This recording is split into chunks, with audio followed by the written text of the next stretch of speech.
I didn't fully realize I was only valuable to my family when I was useful until the moment I finally stopped being useful. My name is Savannah Cross. I'm 30, and for most of my life, I thought love looked like responsibility. It started small, at least that's how it felt at the time. My mom would fall short on bills, and I'd quietly transfer money before she even had to ask. My sister Talia would send a tuition reminder, and I'd cover it before the deadline, even when she didn't bother saying thank you. Family vacations. I paid more, booked more, planned more because if I didn't, nothing would happen at all. And I told myself that meant I was dependable, needed, loved. Ethan, my boyfriend, was the only person who ever said it plainly. They don't love you more when you pay, he said once. They just get used to it. I laughed it off at the time. I shouldn't have. The breaking point came over something that should have felt exciting. A luxury family vacation. 1 week at a resort I couldn't realistically afford but always somehow did. I packed carefully. New clothes, sunscreen, even dog-sitting arrangements. I planned it like I always did, assuming my place in the plan was guaranteed. It wasn't. I walked outside with my suitcase, ready to load it into the SUV when my mother stopped me. She didn't hesitate, didn't soften it. We decided you'd be happier staying home. I remember repeating it because my brain refused to accept it the first time. Happier? At home, my sister laughed from the passenger seat like it was obvious. Like I was the punchline. You hate long flights anyway, she said. I didn't. I'd just never been asked what I liked, and just like that, they left without me. No argument, no apology. Just dust on the driveway and the sound of a car pulling away. On the way back to my apartment, I didn't cry. I didn't explode. I just understood. I wasn't excluded by accident. I was excluded by design. That night, Ethan was waiting when I got home. They left. I said. He nodded once. I'm sorry. I surprised myself by laughing. Don't be, I said. It's actually clear now. But the real moment came later that night. My phone buzzed. A payment request. $15,600. Caption, your share of the trip. I stared at it for a long time.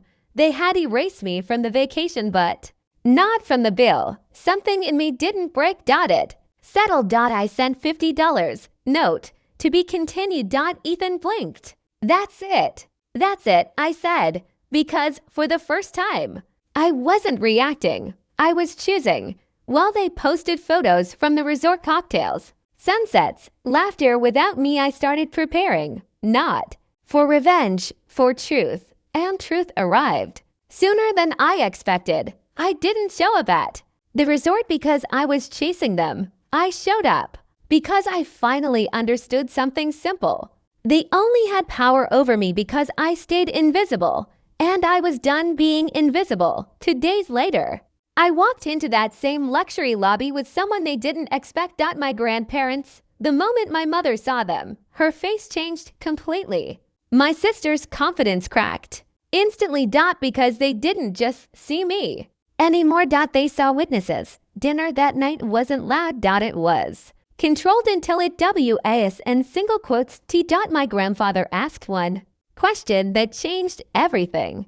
Why did you think it was acceptable to treat her like she didn't matter? No one had an answer that survived being spoken out loud. Not, she's sensitive. Not, she's fine. Not, we didn't mean it.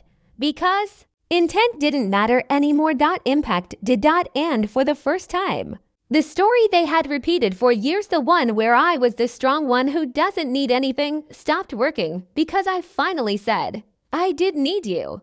You just liked me more when I didn't. That night, everything shifted. Not dramatically. Structurally. Because when we got home, the real consequences began. My grandparents changed their estate plans, not as punishment, as correction.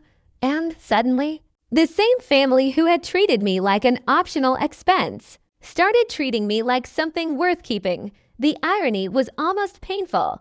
Now they needed me again. Calls came first, then apologies, then accusations when those didn't work. You've changed, my mother said. No, I replied.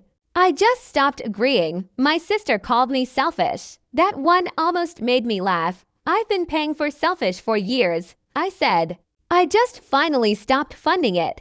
The hardest moment wasn't the anger. It was the realization that they didn't miss me, they missed access. And once I saw that clearly, there wasn't anything left to debate. Months passed, the chaos faded, not because they understood, but because I stopped participating in it. I stopped answering immediately, stopped fixing problems that weren't mine, stopped stepping in just to be good. And something unexpected happened. My life got quieter and stronger.